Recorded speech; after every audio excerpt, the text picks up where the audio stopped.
Welcome to The Human Curious. If you're fascinated by mythology and ancient gods, you're in the right place. Don't forget to subscribe, share, and like. This is going to blow your mind, Anubis. The name itself carried the scent of dust from ancient tombs.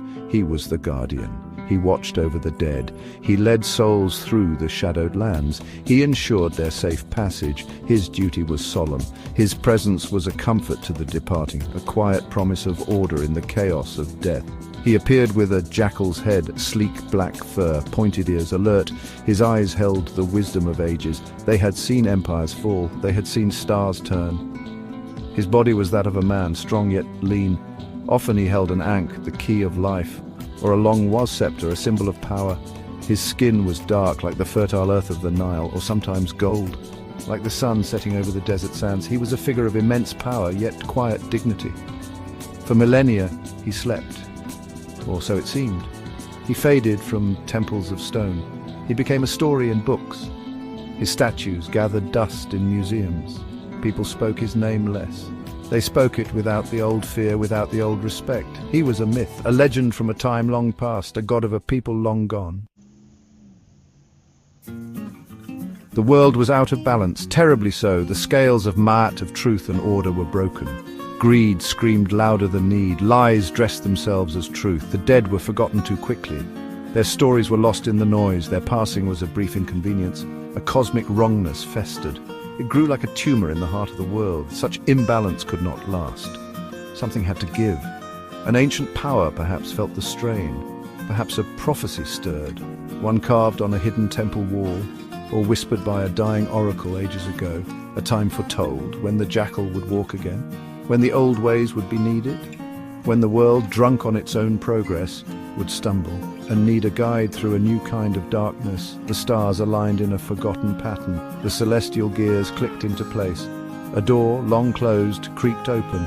The scent of desert night air, ancient and cold, began to seep through. The cries of the unmourned rose, a silent chorus. Millions upon millions, lost in wars, lost in progress, lost in the sheer speed of modern life. Their souls wandered, restless. It began subtly, a flicker on a grainy security camera in a quiet hospital morgue, a shadow that moved with purpose, too tall, too still, with a head that was not human, dismissed as a glitch, a trick of the light. Then another sighting, a blurry photo from a graveyard at dusk, a dark shape among the tombstones. The internet buzzed, hoaxes were declared, experts offered mundane explanations, animals, pranksters, pareidolia, but the whispers grew. A sense of unease spread, the sightings became more frequent, more undeniable. A nurse in a palliative care ward saw him standing by a dying patient, a silent, watchful presence. She said his eyes were kind yet ancient. A funeral director in a small town felt a cold wind, then saw him at the back of the chapel, observing the rites. The stories multiplied, each one adding to a growing sense of disbelief and a dawning, terrible wonder. The world held its breath, unsure what to believe, what to fear. Then the undeniable. He appeared in Cairo, not in the ancient ruins, but in the bustling modern city. He walked through Tahrir Square, tall, silent, unmistakable, the jackal head, the human form. Traffic stopped.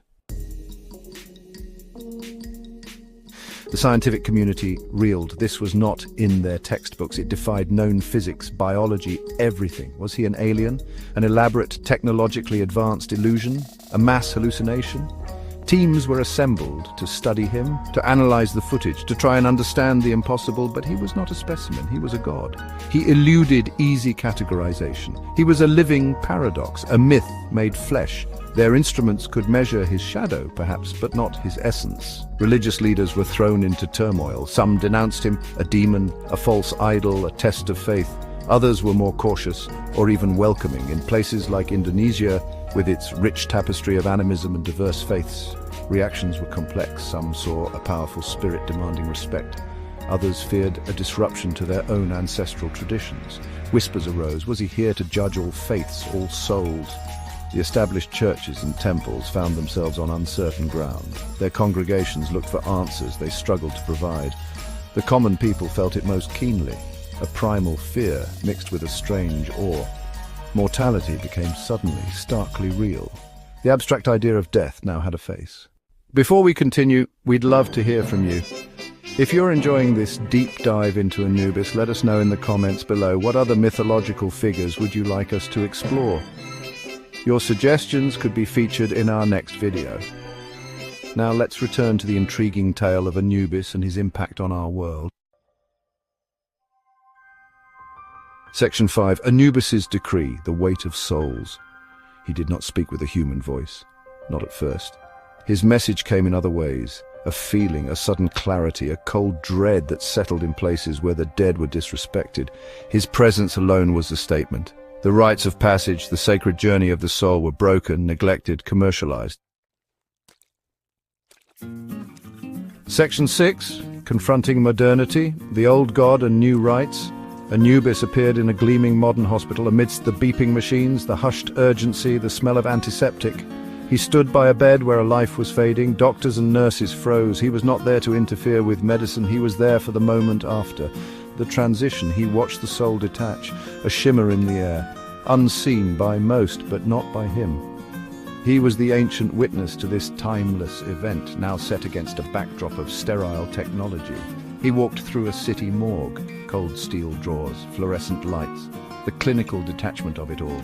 He observed the pathologists, their careful science, their search for earthly causes. He found it incomplete. They saw the body. He saw the lingering echo of the spirit, the unresolved stories, the unsaid goodbyes. He brought an ancient perspective to these places of modern death. A sense that something more was needed beyond the physical examination, a spiritual accounting.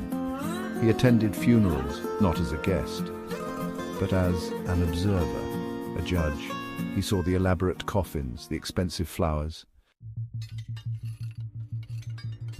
Section 7. The scales of justice, a global reckoning.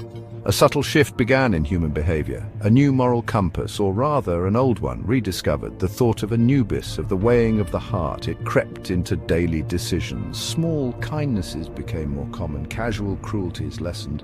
People started to ask themselves, what weight am I adding to my soul today? The fear of judgment was a powerful motivator, more powerful than laws, more pervasive than sermons. It was personal, intimate, unavoidable.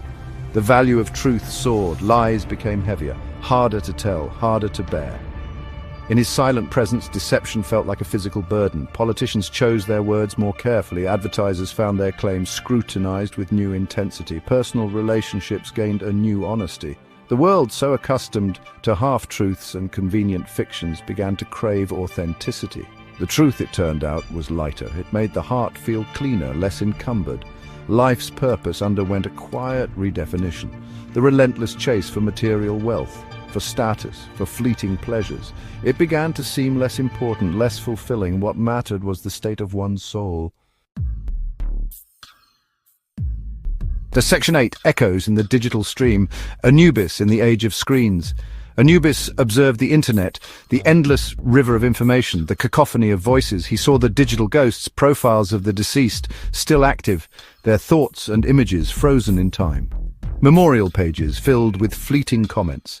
He saw the vast, sprawling networks, the connections, the disconnections. He witnessed the birth of a new kind of memory and a new kind of forgetting. All data, all fleeting, all stored in fragile servers, humming with electricity. Did he perceive a new form of duat, a digital underworld, vast, chaotic, filled with echoes and shades, where identities flickered like gas lamps, where forgotten data lay like unburied bones? Perhaps he saw it as another realm to oversee, another place where souls or their modern equivalents lingered, another frontier for his ancient duties. The lines between the living, the dead, and the recorded blurred in this new, intangible space. His gaze encompassed this realm of light and shadow. His image proliferated online, memes, deep philosophical discussions, conspiracy theories, documentaries. Everyone had an opinion. Thank you for watching. If you enjoyed this video, please subscribe, share, and comment below. We love hearing from you. Section 9. A World Reborn, the Legacy of the Returned. The initial shockwaves subsided. The raw panic eased. Humanity, adaptable as ever, began to adjust. A new normal emerged, one where the veil between worlds was thinner, where an ancient god of death was a known factor, Not an everyday occurrence for most perhaps, but a constant underlying awareness. His presence was a quiet hum beneath the noise of modern life, a reminder, a silent promise of an ultimate audit. Funeral practices across the globe transformed. They became imbued with deeper meaning, more reverence, more personal. In Indonesia, ancient ancestral rites found new resonance, aligning with Anubis's focus on respect for the departed and the journey of the soul. The commercial aspects of death diminished. The spiritual, the communal, the act of genuine remembrance grew stronger. People took more time, they told more stories, they ensured the dead were truly honored, their passage acknowledged with solemn care. Global ethics shifted, slowly, unevenly, but undeniably. The concept of accountability took on a new weight, not just to earthly laws, but to something older, more profound. The long shadow of Anubis's scales touched corporate boardrooms, political chambers, everyday interactions.